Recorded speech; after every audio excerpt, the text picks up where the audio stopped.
If you're a beginner in English, I understand you. Truly.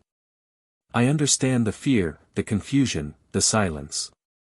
I understand how your heart beats fast when someone speaks to you in English. I understand how your mind knows what you want to say, but the words do not come. I know how it feels to feel small. I know how it feels to feel stupid. But you are not stupid. And you are not alone. You are learning. That is beautiful. That is brave. Maybe you feel slow. Maybe you feel like everyone is better than you.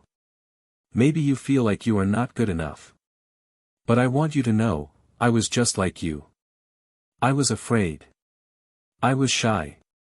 I was silent. And I thought, maybe English is not for me. But something changed. And I want to share my story with you. Not because I'm perfect. Not because I'm a teacher. But because I remember. I remember what it feels like to be a beginner. And I want you to know, your feelings are real. Your struggle is real. And your story matters. This is not a video with grammar rules or vocabulary lists. This is a real story. My story. For you. I was you. I was the person who looked at an English sentence and felt dizzy. I was the person who wanted to speak, but my tongue was heavy. My brain was full, but my mouth was empty. I remember looking at subtitles on a movie and reading them again and again, and still not understanding. I remember hearing people laugh and thinking they were laughing at me. I remember sitting in the back of the class, hoping the teacher would not call my name. I was scared. I was embarrassed. I thought something was wrong with me. I thought, why can they do it, and I can't? But now I know, learning a language is not about being fast. It's about being brave. And being kind to yourself. If you are watching this and you feel tired or hopeless, I see you. I've been where you are. And I want you to stay. Stay with me. Let me tell you what happened. The first time I tried to learn English, I was about 13 years old. I was in school. The classroom was small. The teacher walked fast, spoke fast, wrote fast. And I, just sat there. I looked at the board. I looked at my notebook. But nothing made sense. The alphabet looked okay. But when the words came together, I couldn't keep up. The teacher asked us to read. One by one. I remember counting the students, trying to guess which sentence would be mine. I practiced it in my head again and again. But when my turn came, I froze. I tried to read. My voice was low. I said one word wrong. Someone laughed. I wanted the floor to open and take me. I felt like my face was on fire. After class, I didn't talk to anyone. I went home and threw my book on the bed. I said, I hate English. But the truth was, I hated feeling stupid. Even after school, I still wanted to learn English. Deep inside, I wanted to understand music, movies, and people from other countries. But I didn't know how. I didn't have a teacher at home. I didn't have a tutor. And I didn't have anyone to practice with. So I tried to learn by myself. I copied words into a notebook. I listened to songs and looked at the lyrics. I watched videos with subtitles. But I didn't understand most of it. Sometimes I thought, maybe I'm just not smart enough. I felt lost. I didn't know how to study. I didn't know what to focus on. I tried flashcards. I tried grammar books. I even tried writing short texts. But when I spoke, I felt nervous. When I listened, I felt tired. My heart wanted to learn. But my brain was full of fear. I was trying, but I felt like I was failing. I will never forget one moment. I was about 16. I was in a language class. The teacher asked me a simple question in English. Just 5 words. Easy words. I understood the question. I knew the answer. But my mouth didn't move. I sat there, silent. Not for 5 seconds. For almost 30. Everyone looked at me. Some students smiled. One boy laughed. I felt like I couldn't breathe. My teacher said, "It's okay. Try." But I couldn't. My body was frozen. My hands were shaking. After class, I cried. I felt like I would never be able to speak English. I told myself, never again. I will never speak in class again. I built a wall around myself. A wall made of shame. And that wall stayed with me for many years. After that day, I started to believe something very dangerous. I started to believe that English was not for me. I thought maybe some people are just better at languages. Maybe I was not one of them. I started skipping classes. I didn't study anymore. I didn't raise my hand. When people asked me if I liked English, I said, no, but that was a lie. I did like it. I liked the sound of it. I liked English songs. I wanted to travel. I wanted to speak to people around the world. But the fear was stronger than the dream.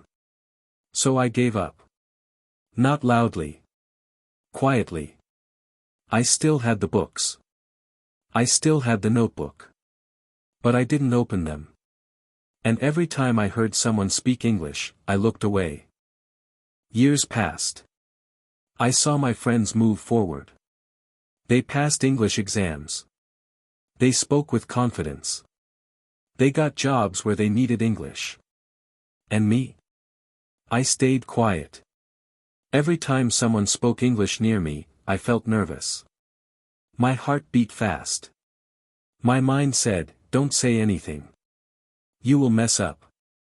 I remember one time at work, someone asked me in English, do you have this report? Just 6 words. But I panicked. I answered in one word, yes. And then I ran away to write the rest. I felt so slow. I felt so stupid. And the worst part? Nobody understood my fear. They said, it's just English. Just speak. But it's not just English. It's a wall between you and the world. And when no one helps you climb that wall, it feels very heavy. The hardest part was feeling alone. Not because people were mean, but because people didn't understand. They spoke too fast. They didn't wait. Or they corrected me with a laugh. I know they didn't mean to hurt me. But they did. Every time they laughed at my mistake, I became more silent.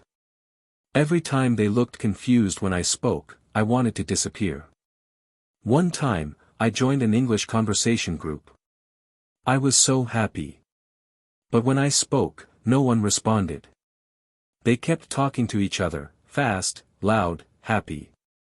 But I was not part of it. I smiled. But inside, I was broken. I left early. I told myself I didn't belong. I thought, maybe I'm the only one who feels this way.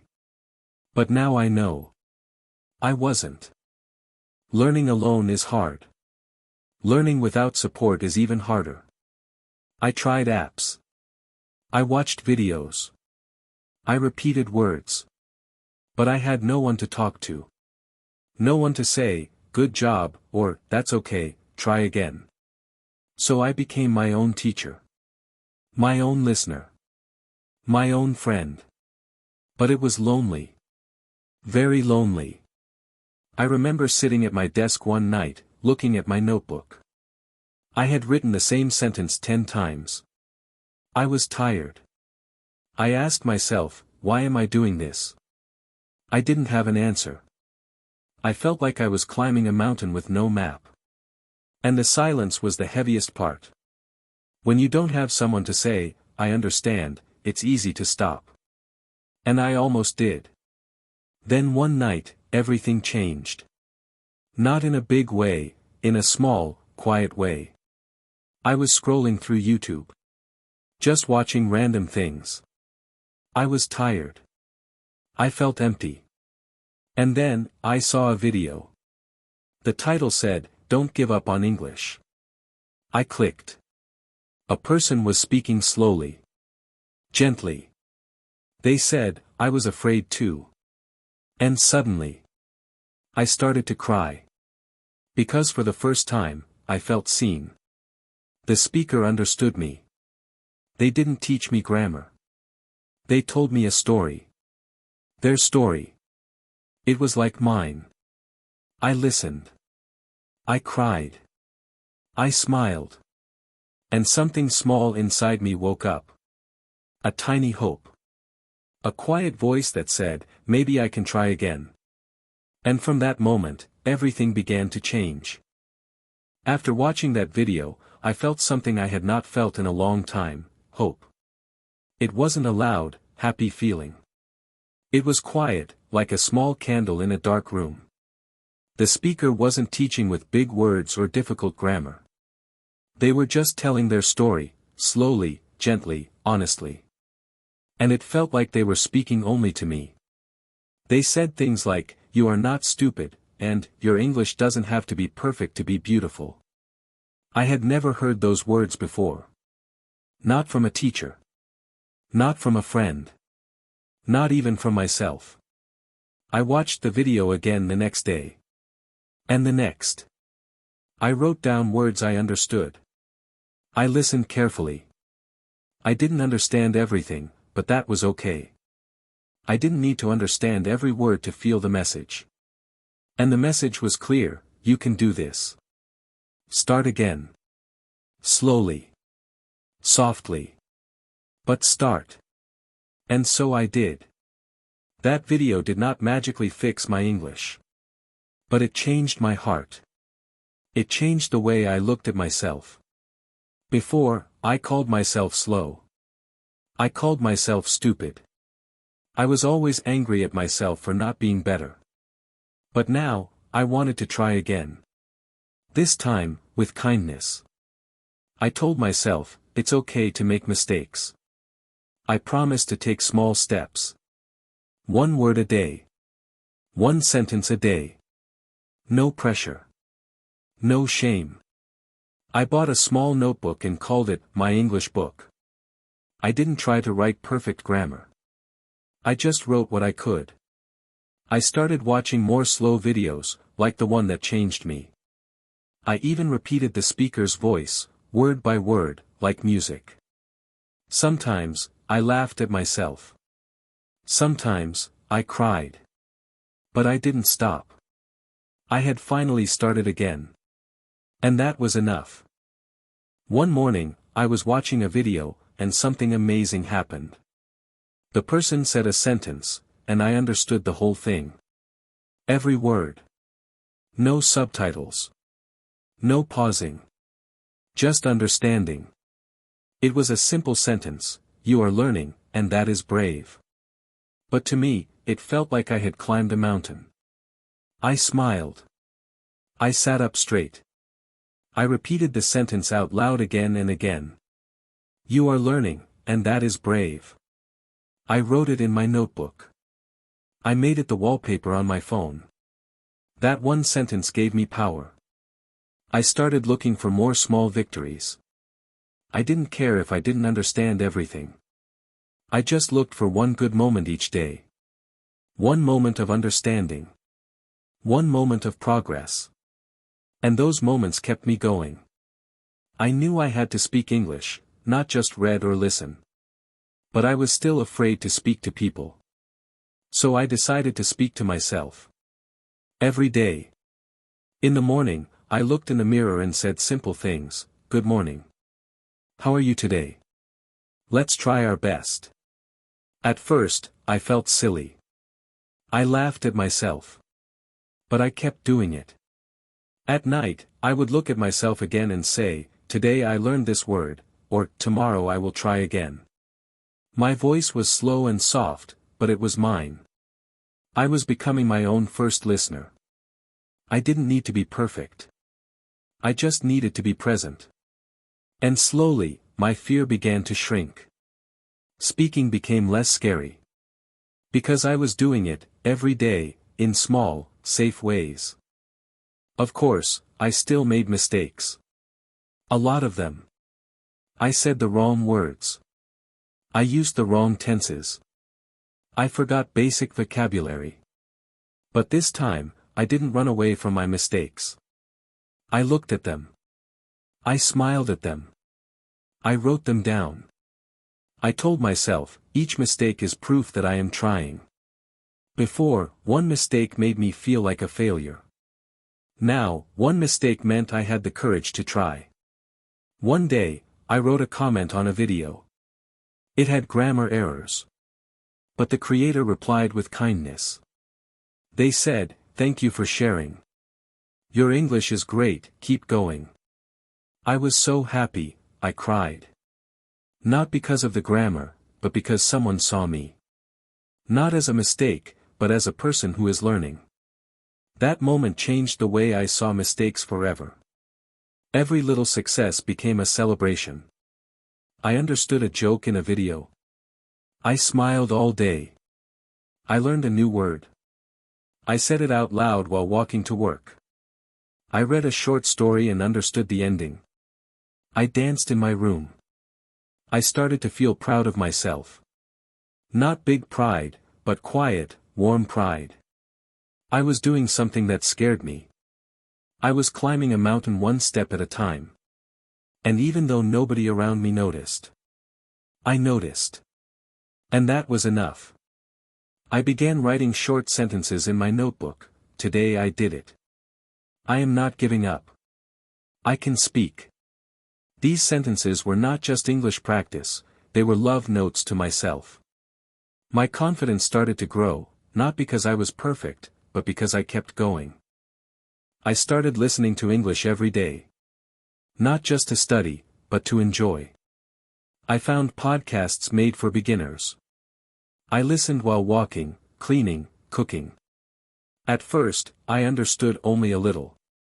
But over time, my ears got stronger. I stopped translating everything. I started hearing English, not just reading it. The rhythm, the tone, the emotion, it became music to my ears. I even started understanding some parts of English songs. I would stop, rewind, write the lyrics, and sing along. It made me feel connected to something bigger, to the world. I was no longer outside the room. I was at the door. And I knew I was going to walk in soon. I also began to read more. At first, I read children's books. Simple words. Big pictures. And you know what? I loved them. The stories were short, but full of heart. I read one story about a small bird learning to fly, and I cried. Because that bird was me. Every story became a lesson. Not just in language, but in life. Then I moved on to short articles. Then easy news. I highlighted words. I guessed meanings. I looked things up. But I didn't rush. I read slowly. I read deeply. I didn't just want to learn English. I wanted to feel it. I wanted it to live inside me, not just in my brain, but in my heart. One day, I was walking in a tourist area in my city. A couple was standing near a map, looking confused. They looked at me and asked, "Do you speak English?" I froze for a second. Then I said, "Yes. Can I help you?" I showed them the way. I even made a small joke. They laughed. They said, "Your English is very good." I smiled and said, "Thank you." I walked away and felt like flying. My voice didn't shake. My mind didn't panic. It was just a normal conversation. But for me, it was a miracle. It was a moment I had dreamed of for years. And it really happened. Later, I found an online group for English learners. People from different countries. Different accents. Different levels. But one big thing in common, we all wanted to learn. We met once a week to talk, slowly, kindly. At first, I was shy. But soon, I felt safe. We made mistakes together. We laughed together. Sometimes, we helped each other in our native languages too. I wasn't alone anymore. I had people who understood me. They didn't laugh when I made mistakes. They waited. They listened. And I did the same for them. These meetings became the best part of my week. Not just for practice, but for connection. For friendship. For hope. When I look back now, I see how far I have come. I still remember the person I used to be, afraid, quiet, always looking down. I remember the shame I felt when I couldn't answer a simple question. I remember the nights when I stared at a blank page, not knowing what to write. I remember the feeling of being left behind. But now, things are different. I'm not perfect, and that's okay. I still make mistakes. I still forget words. I still have days when English feels hard. But I don't stop anymore. I don't give up. And I don't hide. I can speak now. I can write messages, emails, even stories. I can understand people. And the best part? I want to speak. I want to listen. I am no longer afraid of the English language. It's not a monster. It's not a wall. It's a door. And I have the key now. Even now, I still learn something new every day. English is a big language, and I know I will never know everything. But that's okay. I don't need to know everything. I just need to keep learning. I'm a student forever, and that makes me happy. Sometimes I read an article and learn a new phrase. Sometimes I hear a word I don't know in a movie and pause it to look it up. And sometimes, I just listen, and let the meaning come slowly. I used to think learning was about being fast. Now I know it's about being patient. With the language, and with yourself. If I had waited until I was perfect, I would still be waiting. Instead, I started, even when I was scared. And because of that, I've grown. Slowly. Softly. Honestly. Even though I've come a long way, I never forget how it felt to be a beginner. I never forget the fear. The silence. The loneliness. I never forget what it felt like to not understand, and to feel like you never will. That memory lives inside me. And I don't want it to go away. Because that memory keeps me humble. That memory keeps me kind. When I meet someone who is learning English now, I don't correct them harshly. I don't laugh. I don't rush. I listen. I wait. I support. Because I know how heavy those early steps are. And I want to be the person I needed back then, someone who says, "You're doing great. Keep going." That's the gift of remembering where you started. It helps you lift others when they're in the same place. I help beginners now. Not because I'm better. Not because I have all the answers. But because I understand the pain. I know how heavy fear feels in your chest. I know how hard it is to speak when your voice shakes. I know the shame of saying the wrong word, the sadness of being laughed at, the quiet tears you cry after class. I carry those memories in my heart. And they are my reason. My fuel. My fire. When I see someone trying to learn, even if they speak just one word, I feel proud of them. Because I know how much courage that one word took. I know how much silence they had to break. Helping beginners is not my job. It's my honor. It's my calling. I do it with love. With patience. With truth. Because someone needs it, just like I once did. When I help others now, I don't focus on perfect grammar. I don't care about test scores. I care about the heart. I care about the courage it takes to say, "Hello," for the first time. I care about the person behind the sentence. I speak slowly. I explain simply. I repeat with love. Because that's what I needed. I needed someone to say, take your time. I'm not going anywhere. You're trying. That is brave. That is beautiful. Please remember that. As we finish this story, I want you to know, you are not alone. You were never alone. And you don't have to walk this path by yourself. I'm here. And so are many others. People who care. People who understand. If you ever feel lost, come back to this story. Come back to this moment. Let it remind you, you are doing something amazing. You are learning a new language, with your heart, not just your mind. And that takes strength. That takes courage. Keep going, my friend. I believe in you. And I'm still here, cheering for you, step by step.